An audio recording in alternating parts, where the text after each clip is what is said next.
Hello everybody, hope you're all having an awesome day. I'm going to share with you today how I made this little frame with the roses on. The roses are made out of clay and the frame is just an old little frame that I had lying around. And yeah, let's get started. So all you'll need is some air dry clay and a mold and obviously your frame. So I've got some Jovi air dry clay here.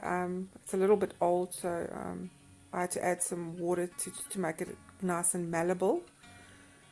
And then all you do is you stick the clay into your mold, nice and deep, make sure it goes in all the way, and then just cut off the excess at the back, because you want your back to be flat because you're going to be sticking it onto your frame or whatever project you plan on doing this on. There's a little rose and I'm basically just going to place it on the frame. The glue I'm using here is normal PVA glue. It's wood glue that you get from your hardware. I tend to use this for most of my projects because it's so versatile, and it also gives you time to still move your objects around before it actually starts sticking. It takes a while before it actually dries. So you'll see what I'm doing here is I'm just placing them. I'm not really pushing them down yet because I want to see that they all align. And yes, that's what I'm doing here. I'm just spacing them out to make sure that they're nice and even, and then I'm pushing them down a bit. Yes, and there I've got all my little roses on my frame ready to go. Now I would recommend that you leave this overnight to dry. I do anyway, but you can also put it in the oven at a very low temperature or in the sun, but it takes a good while to dry. And then basically what I've done here, I've just painted a base coat of dark brown.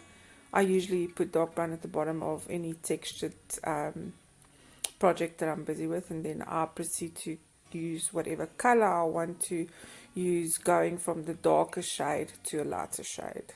I find that layering the shades and letting them dry in between shades gives a nice effect. It's never flat. So this is the darker shade. I'm using Granny B's chalk paint. This is red velvet, but I'll list all the colors I've used in the information section at the bottom of the video. And now I'm going to let that dry, and then I'm going to go with a lighter shade of pink, which unfortunately, sorry for the mistake, I didn't hit record here. I already added a lighter shade of pink here. And then what I'm going to add next is white. So I always end with white because that's basically the highlights. And I will only dry brush the white on very lightly because you don't want it to cover the whole rose. You just want to cover the little edges and the tips of the roses. And that just makes it pop too. It brings out the darker colors underneath, and it gives you a very nice dimension and a 3D effect. So the white is kind of the most important step here. Without it, it looks nice, but with the white, it just pops. And then you can also dry brush the rest of the frame, the sides as well, and the edges, and it just gives it that extra little something that makes it look a little bit more vintagey. And that's it, everybody. Very cute little frame.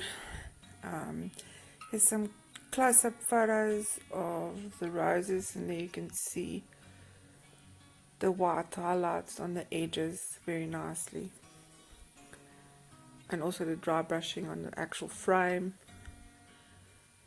Yes, if you liked this video, please let me know in the comments below what you think. Like, subscribe, share with your friends, and I'll see you next time. Have an awesome day. Bye for now.